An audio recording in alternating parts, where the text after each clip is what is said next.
پسند رسول نے جو موت کے تعارف میں جملہ ارشاد فرمایا، آقا فرماتے کہ الموت قنطرۃ الحیات، موت حیات کے لیے ایک پل ہے کہ جس سے گزر کر انسان ابدی زندگی سے ہمکنار ہو جائے گا۔ اور ایک مومن اور مومنہ کے لیے موت کا تصور، میں حیران ہوتا ہوں۔ صاحب تفسیر کبیر امام فخر الدین رازی، جن کی وفات 606 ہجری میں ہوئی، اور صاحب تفسیر کشاف جناب جار اللہ زمخشری، جن کی وفات 538 ہجری میں ہوئی۔ اس کے علاوہ صف اول کے مفسرین سورہ مبارکہ شورى کی آیت نمبر 23 کے ذیل میں یہ احادیث نقل کی کہ پیغمبر اسلام فرماتے ہیں، غیر معمولی شخصیات ہیں جن کے میں نے نام لیے، امام اہل سنت صاحب تفسیر کبیر فخر الدین رازی، وہ ان احادیث کو ذکر کر رہے ہیں۔ کہا کہ پیغمبر فرماتے ہیں کہ جو شخص آل محمد کی محبت میں دنیا سے جاتا ہے، یہ شہید ہو کر دنیا سے جاتا ہے اور تائب ہو کر دنیا سے رخصت ہوتا ہے، اس حال میں کہ اس کی گردن پر کوئی گناہ نہیں ہوتا، مغفور اللہ، اور منکر و نکیر آ کر اسے جنت کی بشارت دیتے ہیں، اور جنت کے داروغہ جناب رضوان جنت کے دروازے پر فرشتوں کے ہمراہ کھڑے ہو کر یوں استقبال کریں گے، اور اس طرح سے علی اور اہل بیت کے چاہنے والوں کو جنت کے اندر لے کے جائیں گے۔ یہ صاحب تفسیر کبیر فخر الدین رازی نے لکھا کہ پیغمبر فرما رہے ہیں جیسے کسی دلہن کو اس کے گھر میں لے کے جایا جا رہا ہوتا۔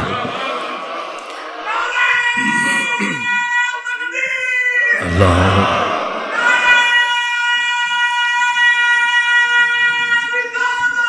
یا رسول اللہ، یا علی، یا علی۔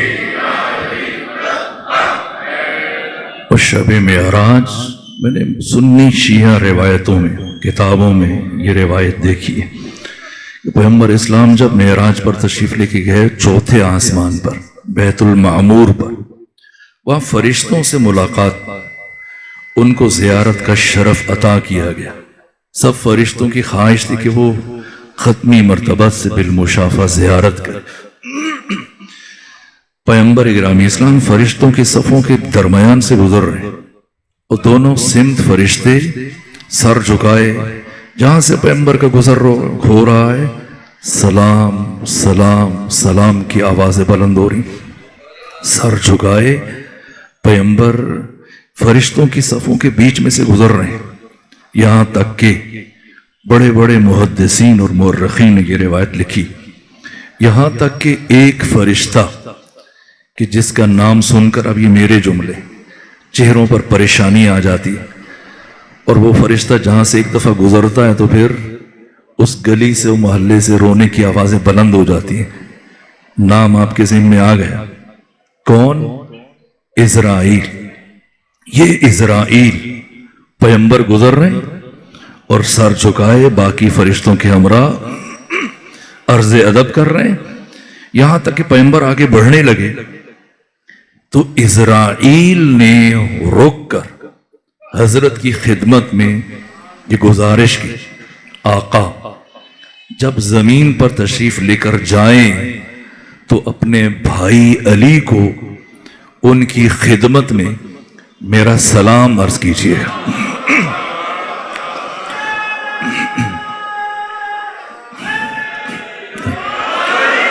پیغمبر گرامی اسلام نے استفسار کیا، اتعرف علی ابن ابی طالب، جانتا ہے علی کو؟ کون ہے علی؟ کیا جواب دیا؟ فَكَيْفَ لَا أَعْرِفُهُ، میں اس علی کو کیسے نہ پہچانوں؟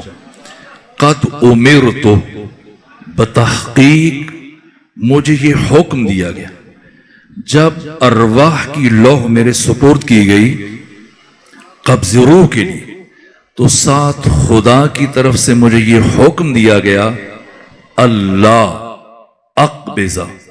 یہ روایت جب بھی پڑھتا ہوں میں ہل کر رہ جاتا ہوں کہ اللہ علی کے شیعوں پر کتنا مہربان ہے، اور علی خود اپنے شیعوں سے کتنی محبت کرتے ہیں.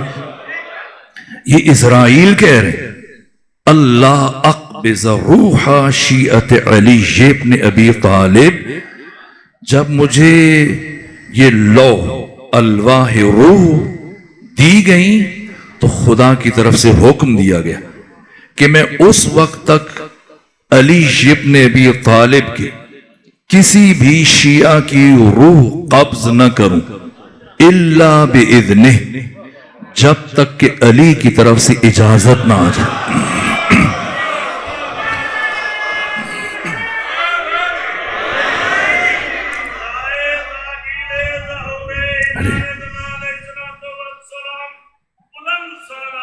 اللہ عجیب ہے، واقعاً عجیب. وقت نہیں کہ میں اس روایت کے اسرار اور اس کی جہتیں آپ کے سامنے عرض کروں. چونکہ وسیم بھائی کی والدہ معظمہ کا انتقال ہے تو میں چاہتا ہوں کہ میں والدین اور بالخصوص ماں سے متعلق کچھ گفتگو کروں. قرآن مجید کوئی بہت ضخیم کتاب نہیں، 6236 آیتیں کل، اور یہ قرآن کا مزاج ہے کہ قرآن مجید نے اہم سے اہم موضوع کو ایک مرتبہ ذکر کیا، دوبارہ پلٹ کر اس موضوع سے متعلق گفتگو نہیں کی. آیت کے ایک ٹکڑے میں اہم ترین موضوعات کو قرآن بیان کر کے آگے بڑھتا ہے، اس لیے کہ قرآن جزیات کو بیان نہیں کرتا. قرآن اصول، قوانین، جوامع الکلم کو بیان کرتا. یہ قرآن کا مزاج. اس کے باوجود چند ایک موضوعات ایسے ہیں کہ جنہیں اللہ نے قرآن میں بار بار بیان کیا، تکرار سے بیان کیا، کثرت سے بیان کیا. ان میں سے ایک موضوع والدین کا مقام، ان کی حرمت، ان کے حقوق، ان کا شرف، ان کی عزت. یہاں تک کہ جو انبیاء کی دعائیں ہیں، جناب نوح ہیں، جناب ابراہیم ہیں، جناب اسماعیل ہیں، جناب یحییٰ ہیں، جناب عیسیٰ ہیں، باقی انبیاء جو ان کی والدین سے متعلق دعائیں ہیں، ان کو چھوڑ کر 14 مقامات پر اللہ نے والدین سے متعلق گفتگو کی. اور 14 میں سے 4 مقام وہ ہیں کہ جہاں اللہ نے اپنی توحید کے اعلان کے فوراً بعد بلا فاصلہ والدین کے شرف اور مقام کو بیان کیا. ان میں سے ایک آیت جو مجھے بہت مرغوب ہے، بہت پسند ہے، بلکہ 2 آیتیں، سورہ مبارکہ بنی اسرائیل کی آیت نمبر 23 اور 24. صاحبان بصیرت تشریف فرما ہے، آپ ان آیات کا لب و لہجہ دیکھیں، اسلوب دیکھیں، لفظوں کا چناؤ. وَقَضَىٰ رَبُّكَ أَلَّا تَعْبُدُوا، تمہارے رب کا یہ قطعی فیصلہ ہے، آخری فیصلہ ہے. کیا؟ اللہ تعبدو، کہ تم کسی کی عبادت نہ کرو، الا ایاہو، سوائے اس کے. اور فوراً بات کیا فرمایا؟ وبالوالدین احسانا، اور والدین کے ساتھ احسان کرو. اردو والا احسان نہیں، عربی میں عالم دین تشریف فرما مجھ سے 1000 درجے بہتر باریکیوں اور دقتوں پہ نگاہ رکھتے ہیں. عربی میں احسان سے مراد عام نیکی نہیں، ایسی نیکی جس میں کچھ رکن پائے جائے. حتیٰ ابو جعفر یعقوب کلینی نے امام صادق سے یہ روایت بیان کی. پہلا رکن احسان کا میں جلدی پڑھوں تاکہ زیادہ مطالب آپ کی خدمت بیان کر سکوں. پہلا رکن نیکی کا، احسان کا، کہ اس کی انجام دہی میں متکلم کو مخاطب سے کہنا نہ پڑے. مثلا میں آپ کی خدمت میں حاضر ہوا اور مجھے پیاس لگی تو میں کسی جوان کو اشارہ کروں، کسی بچے سے، وہ جائیں وہ پانی کا جام لے کے آ جائیں اور پیش کریں اور میں پانی پی لوں، تو یہ نیکی ہے، حسنہ ہے، احسان نہیں. احسان اس نیکی کو کہا جائے گا جس کی انجام دہی کے لیے کہنا نہ پڑے. مثلا از خود یہ میرے ہونٹوں کی خشکی کو، میرے لہجے کی تھکن کو محسوس کرتے ہوئے خود سے چلے جائیں اور جا کے پانی لے کے آئیں، پیش کریں، یہ احسان ہے. البتہ احسان کا پہلا رکن، اللہ اولاد کو والدین کے ساتھ احسان کا حکم دے رہا ہے. کیا مطلب؟ یعنی ساری زندگی کبھی اولاد کو، والدین کو اپنی ضرورت زبان پر نہ لانی پڑے، اور اولاد والدین کے کہے بغیر ان کی ضروریات کی طرف متوجہ رہیں. یہ پہلا رکن ہے. دوسرا رکن کہ اس عمل کو مباشرتاً انجام دیا جائے، بغیر وسیلے کے. اگر باپ تھکا ہے اور انسان خود دبانے کے بجائے ملازم سے کہے کہ پاؤں دباؤ میرا باپ تھکا ہے، یہ نیکی ہے، حسنہ ہے، احسان نہیں. احسان وہ نیکی جو خود اپنے ہاتھ سے انجام دی جائے. اللہ یہ چاہتا ہے کہ والدین کے امور کو اولاد اپنے ہاتھوں سے انجام دے. تیسرا رکن اس کی انجام دہی میں جلدی دکھائی جائے. چوتھا رکن اسے کم سمجھا جائے. اور پانچواں رکن یہ ہے کہ احسان اس میں اطلاق پایا جاتا ہے، والدین نیک ہوں یا گنہگار. اور چھٹا رکن زندہ ہوں یا مردہ، والدین کی اطاعت، ان کے حقوق ہماری گردن پر لازم ہے. پورے ملک سے ایک چنیدہ اجتماع ہے. میں دیکھ رہا ہوں آتے ہوئے مختلف شہروں کے بانیان پہ نگاہ پڑ رہی تھی. لاہور سے، باقی شہروں سے ایک منتخب، ایک گلدستہ ہے مومنین کا. اس لیے میں بھی اس گفتگو کا ایک گلدستہ بنا کر آپ کی خدمت میں عرض کروں تاکہ کچھ نتائج حاصل کریں. پہلا سوال جو باشعور ذہن میں پیدا ہوتا ہے کہ اللہ نے والدین کی اطاعت کو کیوں واجب قرار دیا؟ جب امام چہارم سے یہ سوال پوچھا گیا تو حضرت نے جواب دیا کہ جن دو وجوہات کی بنا پر خود خدا کی عبادت واجب ہے، انہی دو وجوہات کی بنا پر والدین کی اطاعت اور فرمانبرداری واجب. اللہ کی بندگی واجب ہے. کیوں؟ پہلی وجہ اللہ ہمارا خالق ہے. دوسری وجہ اللہ ہمارا رب ہے.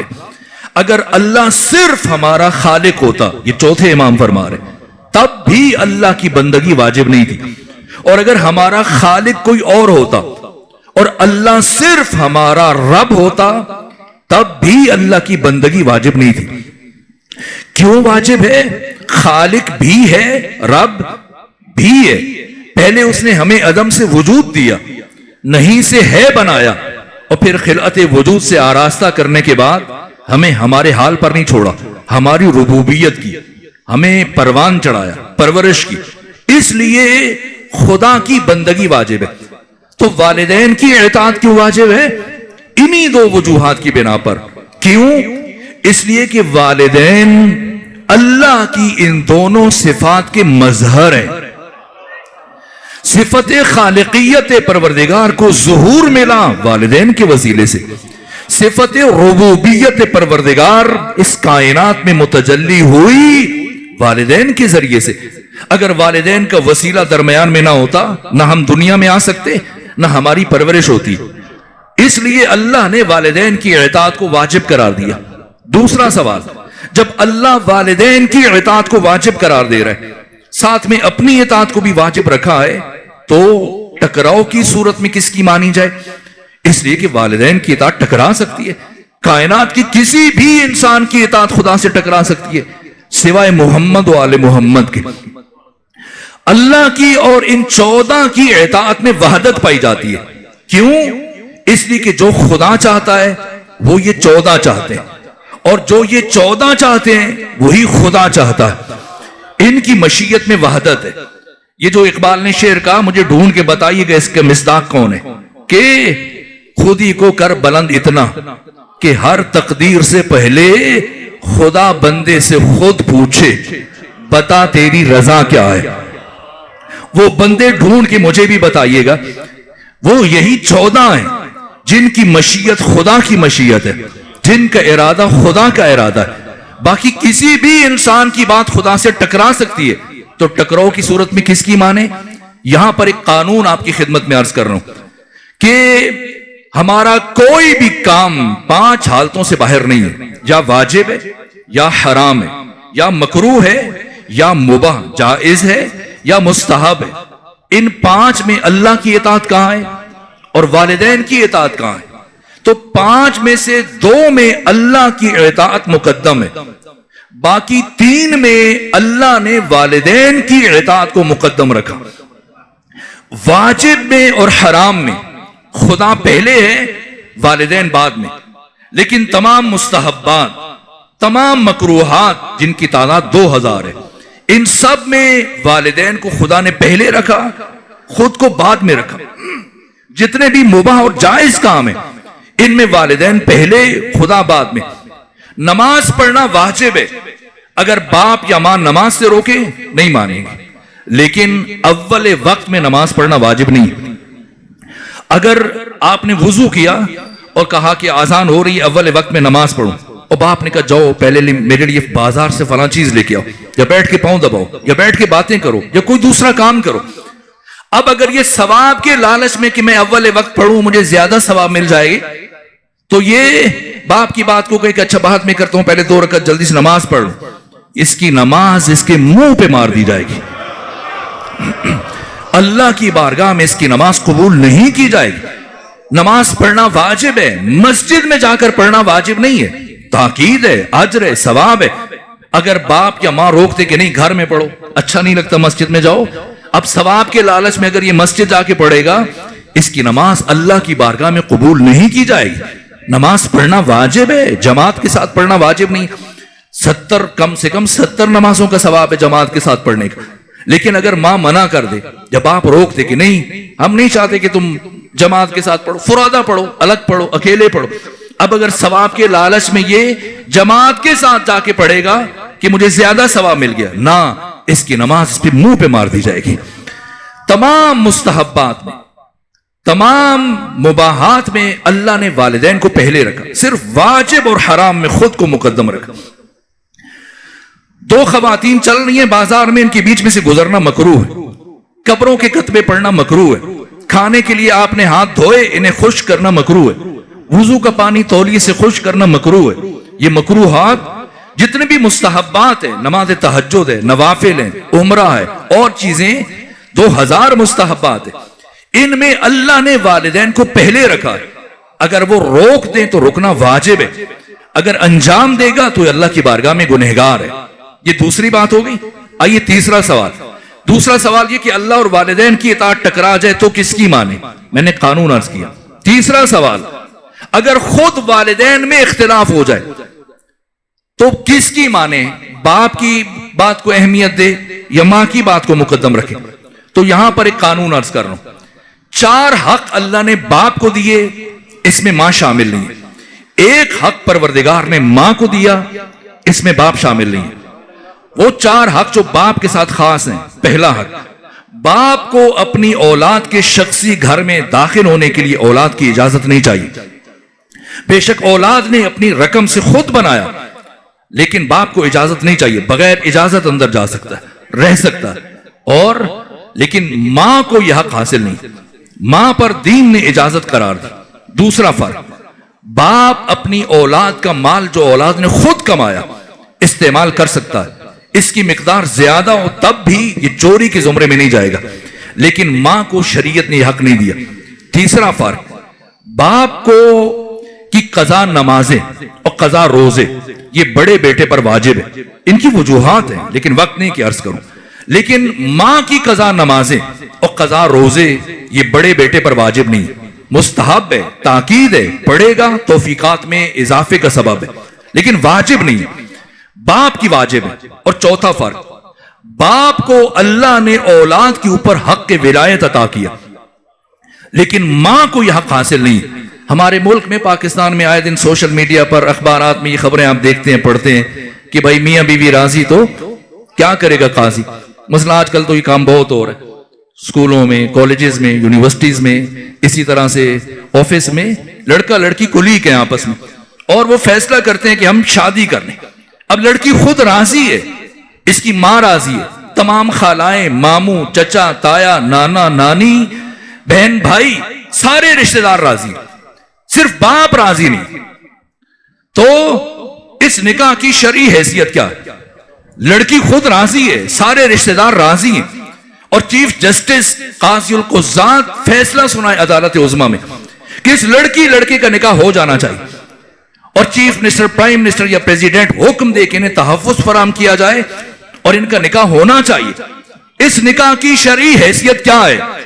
اگر باپ کی اجازت نہ ہو، باقی سارے رشتہ دار، لڑکی خود راضی ہے، ماں راضی ہے، ماموں، چچا، تایا، نانی، نانا، بہن، بھائی، سارے رشتہ دار راضی، اور پاکستان کا مفتی اعظم اٹھے اور اٹھ کر اس لڑکے کا نکاح پڑھا دے، اس کی شرعی حیثیت کیا؟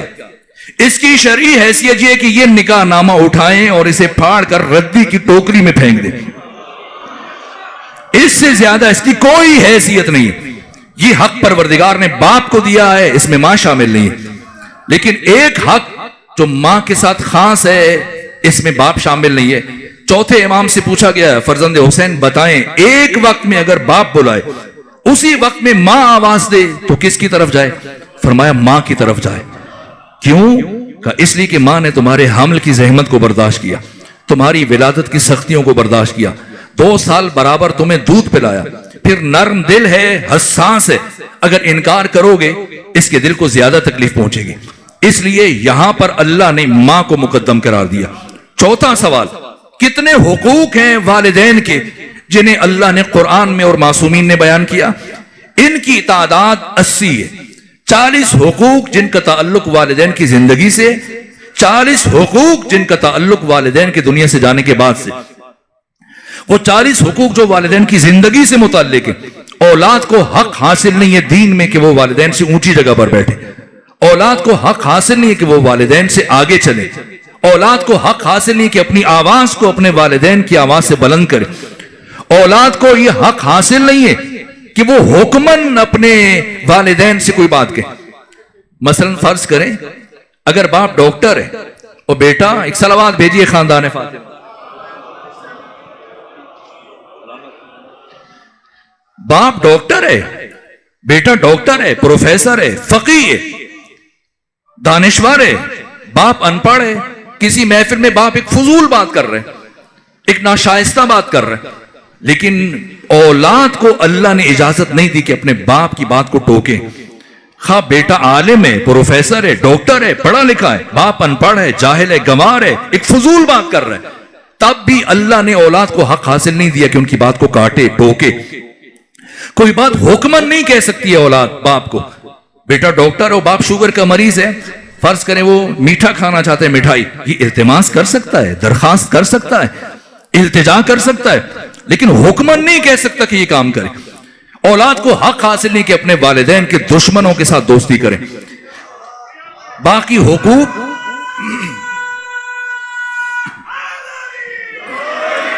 بس میں اختصار سے کام لیتے ہوئے باقی نتائج عرض کروں۔ یہ 40 حقوق ہیں جو والدین کی زندگی سے متعلق ہیں، 40 حقوق والدین کی موت کے بعد یہ بھی اولاد کی گردن پر ہیں، یہ 80 حقوق۔ پانچواں سوال، یہ جو 80 حقوق پروردگار نے بیان کیے اور دین نے بیان کیے، کیا یہ ان والدین کے لیے جو نیک ہیں، متقی ہیں، زاہد ہیں، پرہیزگار ہیں؟ اگر کسی کا باپ گنہگار ہے، اس سے بڑھ کر اگر کسی کا باپ فاسق ہے، اس سے بھی بڑھ کر اگر کسی کا باپ مشرک یا کافر ہے، کیا کافر باپ کی اطاعت بھی واجب ہے؟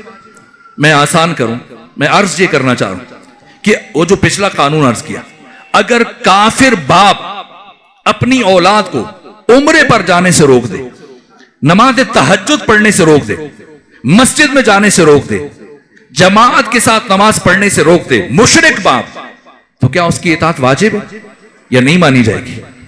یہ سوال پیغمبر سے پوچھا گیا اور آقا نے کیا جواب دیا؟ فرمایا 3 چیزوں میں کافر اور مسلمان کا کوئی فرق نہیں۔ پہلی چیز وعدہ، مسلمان سے کرو تب بھی نبھانا واجب ہے، کافر سے کرو تب بھی نبھانا واجب ہے۔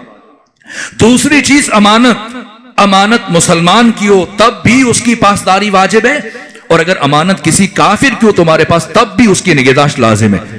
اور تیسری چیز والدین، والدین مسلمان ہوں تب بھی ان کی اطاعت لازم ہے، اور اگر والدین کافر اور مشرک ہوں تب بھی ان کی اطاعت لازم ہے۔ ان کا معاملہ خدا کے ساتھ ہے، اولاد کو حق حاصل نہیں کہ اپنے والدین کے سامنے اپنا سر بلند کریں، نہ. میں نے آیت پڑھی، ترجمہ مکمل نہیں کیا. وَقَضَىٰ رَبُّكَ أَلَّا تَعْبُدُوا إِلَّا إِيَّاهُ، تمہارے رب کا یہ قطعی فیصلہ کہ تم اس کے علاوہ کسی کی عبادت نہ کرو. اور وَبِالْوَالِدَيْنِ إِحْسَانًا، والدین کے ساتھ احسان کرو. اِمَّا يَبْلُغَنَّ عِندَكَ الْكِبَرَ، اگر تمہاری زندگی میں بوڑھے ہو جائیں، احدہما، دونوں میں سے ایک، او کلاہما، یا دونوں، فلا تقل لہما اف، خبردار انہیں زندگی میں کبھی اف نہ کہنا. ولا تنہرہما، کبھی انہیں نہ جھڑکنا. وقل لہما قولا کریما، ان کے ساتھ ہمیشہ نرمی سے گفتگو کرنا. وَاخْفِضْ لَهُمَا جَنَاحَ الذُّلِّ مِنَ الرَّحْمَةِ، اور ان کے سامنے جانے کا ادب بیان کر رہے. قرآن کہا والدین کے سامنے اپنے دونوں شانے، دونوں کندھے انتہائی ادب کے ساتھ جھکا کر رکھنا، ذلت کے ساتھ، ادب کے ساتھ جھکا کر رکھنا. اور جب جب ان کے چہروں پر نگاہ پڑے خدا سے کیا مانگنا؟ وَقُلْ رَبِّ ارْحَمْهُمَا كَمَا رَبَّيَانِي صَغِيرًا، پروردگار تو ان دونوں پر اسی طرح سے اپنی رحمت نازل فرما جس طرح سے ان دونوں نے بچپنے میں میری پرورش کی، میری تربیت کی، مجھے پروان چڑھایا. تو چھٹا سوال عرض کروں، کیا اس کائنات کا کوئی انسان اپنے والدین کی اطاعت سے مستثنا ہے؟ کسی کو چھوٹ ہے؟ کسی صحابی کو، کسی نبی کو، کسی رسول کو کہ نہیں رسول پر ماں باپ کی اطاعت واجب نہیں ہے، صحابی پر اپنے ماں باپ کی اطاعت واجب نہیں، اس کا بڑا شرف ہے؟ نہ. میں امام ابن حجر اسقلانی صاحب فتح الباری، صحیح بخاری کی جو شروحات لکھی گئی سب سے بہترین شرح ابن حجر اسقلانی نے تحریر کی. انہوں نے بھی اس واقعے کو تحریر کیا اور شیعہ کتابوں میں محدثین نے اس واقعے کو لکھا. پیغمبر کا ایک صحابی آپ کی خدمت میں حاضر ہوا، عرض کیا یا رسول اللہ، کیا آپ مجھے بتانا پسند فرمائیں گے کہ میرا شہید بھائی اس وقت جنت میں کس حال میں، جنت میں کس کیفیت میں؟ پیغمبر نے بغور اس صحابی کے چہرے کی طرف دیکھا، فرمایا کون سی جنت، کون سی جنت؟ کہ یا رسول اللہ کیا میرا بھائی شہید نہیں ہے؟ فرمایا شہید. کہا آپ نے نہیں فرمایا تھا کہ شہید جنت میں جائے گا؟ کہا میں نے کہا تھا. کہا پھر میرا بھائی کیوں جنت میں نہیں ہے؟ فرمایا میرے صحابی، اگرچہ تمہارا بھائی شہید تھا لیکن شہید ہونے کے ساتھ ساتھ وہ اپنے والدین کا نافرمان بردار تھا، اور اللہ نے جنت کو والدین کے نافرمان بردار کے اوپر حرام قرار دے دیا. جو والدین کا نافرمان بردار ہے اللہ نے جنت کو اس کے لیے حرام قرار دیا. اگر کوئی محمد و آل محمد کا دشمن بن جائے، اس سے متعلق کیا خیال ہے؟ اس کا کیا حساب ہوگا؟ تو کوئی صحابی مستثنا نہیں ہے، کوئی نبی مستثنا نہیں ہے. قرآن نے 25 سے 26 نبیوں کا ذکر کیا نام لے کر، لیکن کسی نبی کا اکٹھے ذکر نہیں کیا. سب سے زیادہ ذکر آپ کو قرآن میں جناب موسیٰ کا ملتا ہے، لیکن ٹکڑوں میں، کبھی سورہ مبارکہ بنی اسرائیل میں، کبھی سورہ آل عمران میں، کبھی پھر کسی اور سورہ میں. ایک نبی ہے جن کا ذکر پروردگار نے ایک جگہ بیان کیا اور 100 سے زیادہ آیتیں اتاری، اور اس واقعے کو قرآن مجید کا سب سے بہترین واقعہ قرار دیا. کون؟ جناب یوسف علیہ وعلی نبینا علی فتحیت والسلام. یہ یوسف جن کے کردار کو اللہ نے جوانوں کے لیے آئیڈیل قرار دیا اور انہیں اسوہ قرار دیا، نمونہ قرار دیا، یہ جناب یوسف جب کئی سالوں کی جدائی کے بعد اپنے باپ یعقوب سے سامنا ہوا تو جیسے ہی باپ بیٹے کی نگاہ ایک دوسرے پر پڑی کئی سالوں کی جدائی کے بعد، تو جناب یعقوب وہاں رفتگی کے عالم میں جلدی سے سواری سے نیچے اترے اور آپ نے تیز تیز چلنا شروع کیا. اور ادھر جناب یوسف نے جب باپ کو سواری سے اترتے اور چلتے ہوئے دیکھا تو سوچ میں پڑ گئے کہ مجھے کیا کرنا چاہیے، کیا میں بھی پیدل چلوں اور اس طرح سے جاؤں؟ پھر کہا نہ، مناسب نہیں. شؤون مملکت کا حکومتی پروٹوکول کا تقاضا ہے، میرے ساتھ داہنے بائنے وزیر ہیں، مشیر ہیں، گورنر ہیں، سب سوار ہیں، مجھے بھی سوار ہو کے جانا چاہیے. کسی تکبر کی وجہ سے، غرور کی وجہ سے نہیں، بلکہ آداب حکومت کی رعایت کرتے ہوئے گھوڑے سے نہیں اترے.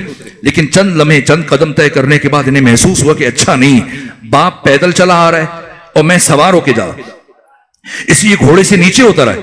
نیچے اترے اور باپ کی طرف دوڑنا شروع کیا. لیکن جیسے ہی باپ کے قریب پہنچے، اس سے پہلے کہ یوسف یعقوب کے ساتھ مصافحہ کرتے، معانقہ کرتے، گلے ملتے، پروردگار نے جبرائیل کو اتارا۔ جبرائیل آئے، یوسف کو سلام کیا اور کہا یوسف اپنا دائیں ہاتھ کھولیے۔ یوسف نے دائیں ہاتھ کھولا تو ایک نور آسمان کی طرف بلند ہوا۔ تعجب سے پوچھا اے جبرائیل یہ کیسا نور تھا؟ جواب دیا یہ نور نبوت تھا۔ کہ کیا مطلب؟ کہ اللہ نے نور نبوت کو آپ کے صلب سے واپس لے لیا۔ اب آپ خود تو نبی ہوں گے لیکن آپ کی نسل میں کوئی نبی نہیں آئے گا۔ کہ کیوں، کیا ہوا؟ کہ آپ سے ترک اولا سرزد ہوا۔ کہ کیسا ترک اولا؟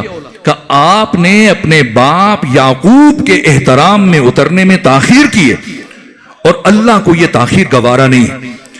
کوئی نبی بھی مستثنا نہیں ہے، کائنات کا کوئی بھی انسان اپنے والدین کی اطاعت سے مستثنا نہیں ہے۔ جناب زرغام بھائی تشریف فرماؤ، بیان کریں گے، گفتگو کریں گے۔ میں خلاصہ کرنا چاہتا ہوں، اپنی گزارشات کو سمیٹنا چاہتا ہوں، اگرچہ کہ بہت جہتیں ہیں، بہت پہلو ہیں اس گفتگو کے۔ کائنات کا کوئی بھی انسان اپنے والدین کی اطاعت سے مستثنا نہیں۔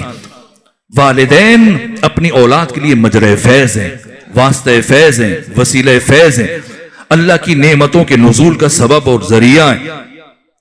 ساری گفتگو کو خلاصہ کرنا چاہتا ہوں، اور اس کے پیچھے سینکڑوں احادیث کا نچوڑ ہے میرے عزیزوں۔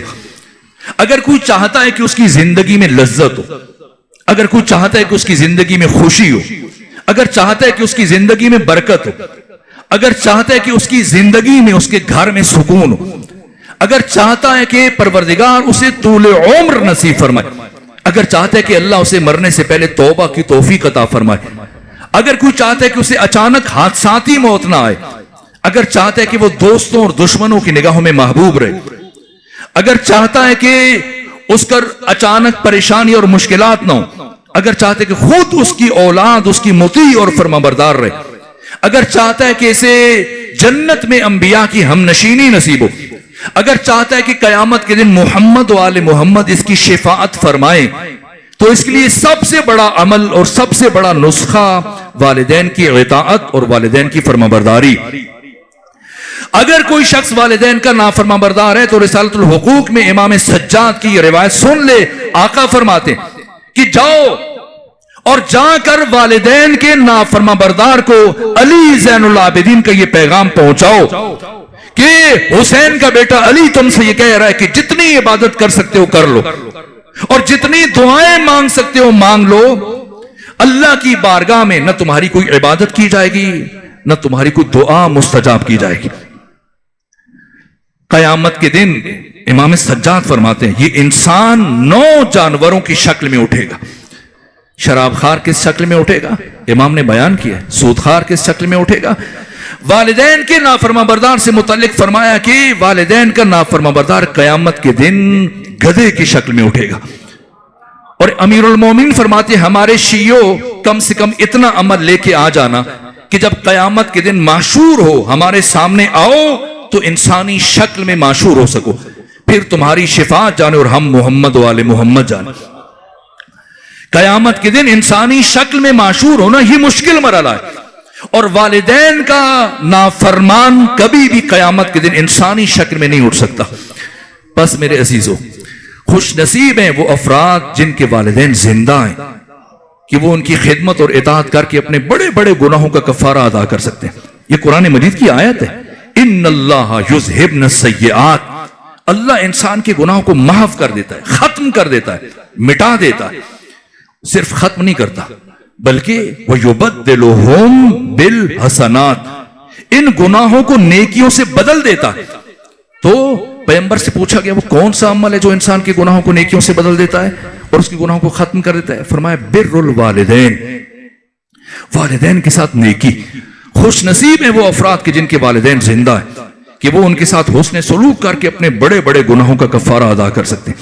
لیکن اگر کسی کے والدین یا ان میں سے ایک کی وفات ہو چکی ہے تو اسے بھی پریشان نہیں ہونا چاہیے، اس لیے کہ پیغمبر فرماتے کہ کچھ افراد ایسے جو زندگی میں والدین کے حقوق کو ادا کرتے ہیں لیکن ان کی موت کے ساتھ والدین کو بھول جاتے ہیں، یہ اللہ کی بارگاہ میں والدین کے عاق اور نافرمانبردار لکھے جاتے ہیں۔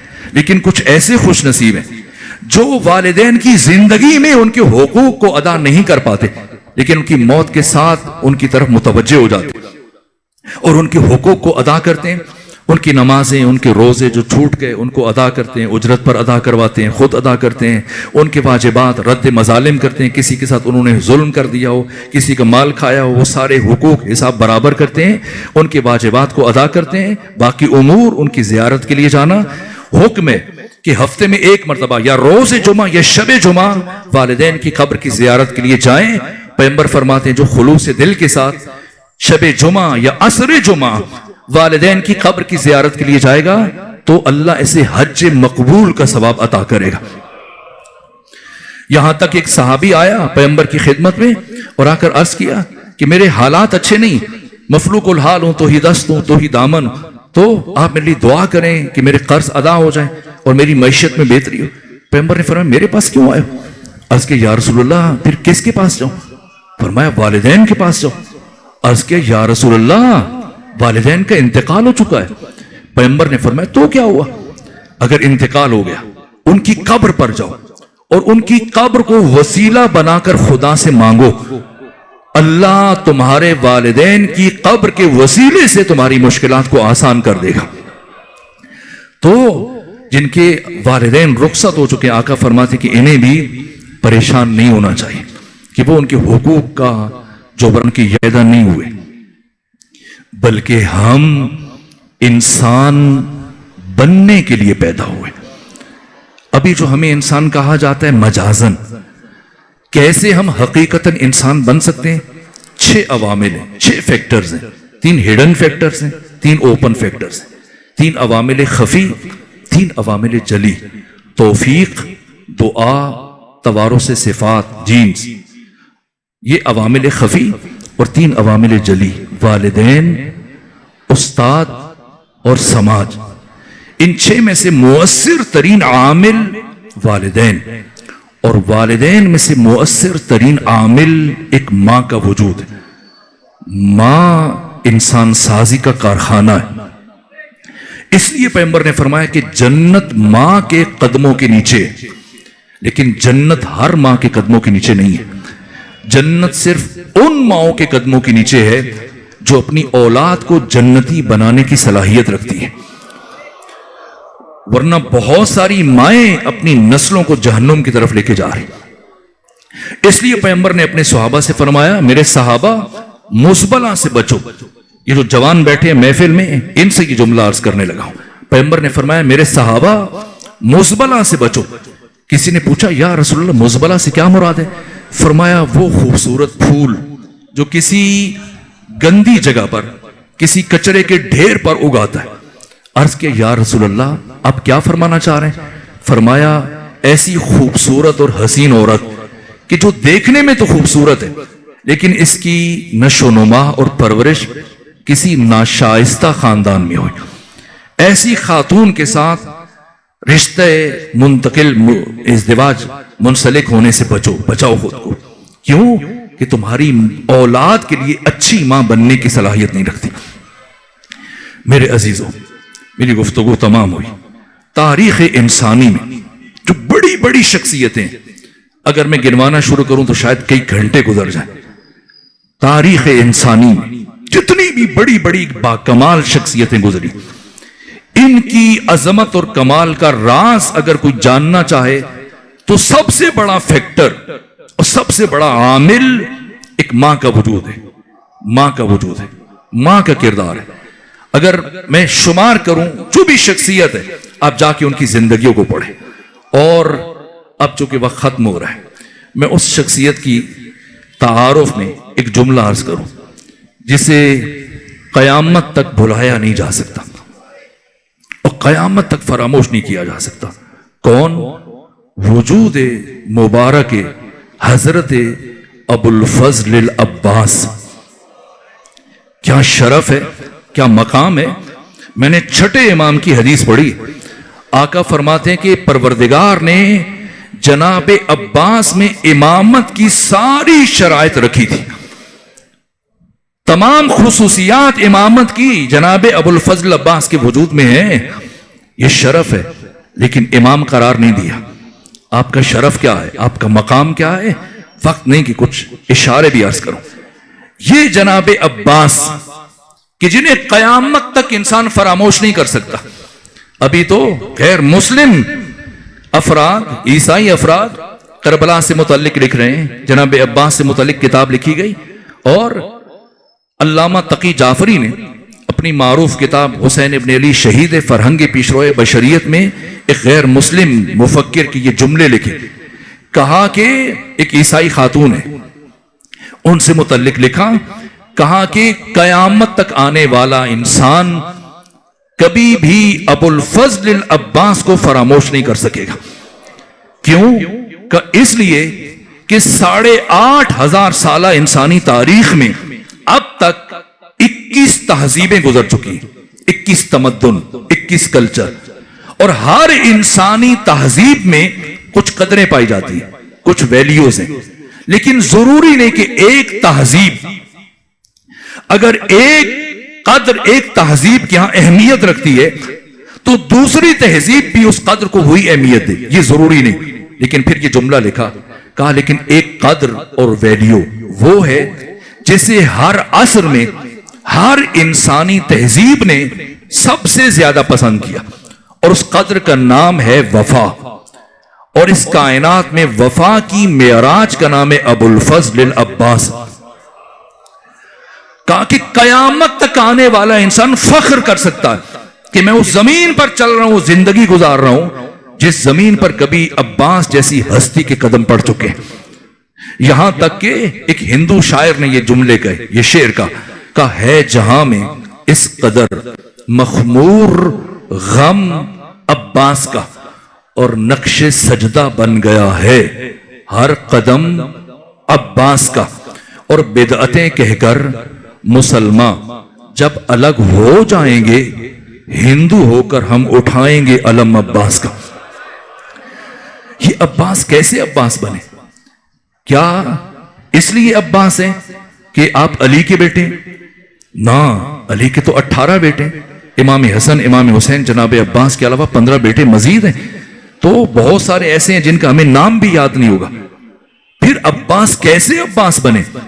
عباس بننے کے لیے علی جیسا باپ ہونا کافی نہیں ہے, ام البنین جیسی ماں بھی ہونی چاہیے. اس لیے یہ بات ہمیں سمجھانے کے لیے مولا متقیان نے اپنے بھائی عقیل کو بلایا. فرمایا عقیل آپ ماہر علم انساب عرب ہیں, چاہے ڈھونڈیں کسی ایسے خاندان کو جس سے ایسی باوفا اور شجاع خاتون میسر آ جائے جو مجھے کربلا میں میرے بیٹے حسین کی فوج کا علمبردار دے سکے. جناب عقیل تتبع تفوس کرتے ہوئے ڈھونڈتے ہوئے کہاں پہنچے؟ قبیلہ بنی کلاب کے سردار جناب حزام کے پاس گئے, اور جب جا کر اپنے آنے کی غایت بیان کی کہ میں کیوں آیا, تو جناب حزام اٹھ کر کھڑے ہو گئے. کہا میں اتنا خوش نصیب کہ داماد مصطفیٰ میرا داماد بن سکے, مجھے قبول ہے. کہ نہیں, امیر المومنین کی طرف سے یہ حکم ہے کہ باپ کے علاوہ بیٹی سے بھی پوچھا جائے, اگر اس کی مرضی شامل ہوگی تب عقد ہوگا. جناب حزام نے اپنی زوجہ کو بیٹی کے پاس بھیجا کہ امیر المومنین کی طرف سے خواستگاری کا پیغام آیا, آپ کی طرف سے کیا جواب ہے؟ تو ان کا نام بھی فاطمہ ہے. کیا جواب دیا؟ کہا اے ماں, مجھے نہیں معلوم کہ کیا جواب دینا چاہیے, لیکن میں یہ جانتی ہوں کہ رات جب میں سو رہی تھی تو میں نے عالم خواب میں ایک نورانی چہرے والی بی بی کو دیکھا, جنہوں نے میری پیشانی کا بوسہ لیا اور مجھ سے کہا ام البنین میں تمہیں مبارکباد دیتی ہوں کہ عنقریب تم میرے بیٹے عباس کی ماں بننے والی. عقد ہوا اور وہ دن آیا جس دن جناب عباس دنیا میں آئے. مولا متقیہ نے ہاتھوں پہ اٹھایا, داہنے کان میں آذان کہی, بائیں کان میں اقامت کہی, کچھ دعائیں پڑھی اور پھر ثانی زہرا آگے بڑھی اور عرض کیا بابا کچھ لمحوں کے لیے بھیا عباس میرے ہاتھوں پہ رکھ دیجئے. مولا متقیان نے جناب عباس کو اپنی بیٹی زینب کے ہاتھوں پہ رکھا. بی بی اپنے بھائی کو ایک طرف لے کے گئیں, پیشانی کا بوسہ لیا اور پھر کان میں کچھ جملے گئے اور دوبارہ سے جناب عباس کو اپنے بابا کی گود میں رکھا. علی پوچھتے ہیں بیٹی زینب آپ اپنے بھائی عباس کے کان میں کیا کہہ رہی تھی؟ عرض کیا بابا میں اپنی ماں فاطمہ زہرا کی وصیت پر عمل کر رہی تھی.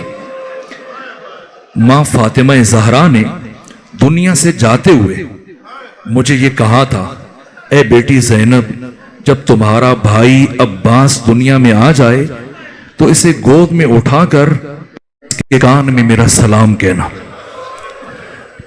ماں فاطمہ زہرا تمہیں بہت یاد کیا کرتی تھی. بس میرے عزیزو گریے کی آواز بلند ہوئی, مجلس گفتگو تمام ہوئی. ایک جملہ اور تاکہ مجلس مکمل ہو جائے. یہ روایت میں اکثر پڑھتا ہوں کہ ایک دن امیر المومنین اپنے بیت الشرف میں داخل ہوئے. جب گھر میں داخل ہوئے دیکھا ام البنین اپنے گھر کے صحن میں پریشانی میں اضطراب میں چل رہی. حضرت نے سلام کیا, ام البنین نے جواب عرض کیا اور پھر امیر المومنین نے پوچھا ام البنین آپ مضطرب ہیں, بے چین ہیں, کیا ہوا؟ کہا آقا کافی وقت گزر گیا, عباس گھر سے باہر ہیں, ابھی تک واپس نہیں آئے. فرمایا عباس چھوٹے نہیں, خود آ جائیں گے. کہا آقا میں حاسدین مدینہ سے ڈرتی ہوں, مبادا کوئی میرے بیٹے عباس کو نقصان نہ پہنچا دے. آقا اگر آپ کے لیے باعث زحمت نہ ہو تو آپ عباس کو تلاش کر کے لے آئیں. ام البنین کی خواہش کے احترام میں علی چلے. کہاں پہنچے؟ جنت البقیع میں. کیا دیکھا؟ عباس ایک قبر کے قریب کھڑے ہیں, گریا کر رہے ہیں اور زیر لب کچھ کلمات کہہ رہے ہیں. علی اور قریب ہوئے تاکہ سنیں عباس کیا بات کر رہے ہیں. جب قریب پہنچے تو سنا عباس کہہ رہے تھے اے بی بی میں نے سنا ہے کچھ لوگوں نے آپ کے دروازے کو آگ لگائی تھی. اے بی بی میں نے سنا ہے کسی شخص نے جلتا ہوا دروازہ آپ کے اوپر گرایا تھا. بی بی میں نے سنا ایک شخص نے آپ کے ہاتھ پر تازیانے مارے تھے. بی بی میں نے سنا ایک شخص نے آپ کے رخسار اطہر پر تماچا مارا تھا. اے بی بی کاش میں ہوتا تو دشمن سے پوچھتا کہ تمہیں اتنی بڑی جرأت کیسی ہوئی. الا لعنت اللہ علی القوم الظالمین وسیعلم الذین ظلموا ای منقلب ینقلبون.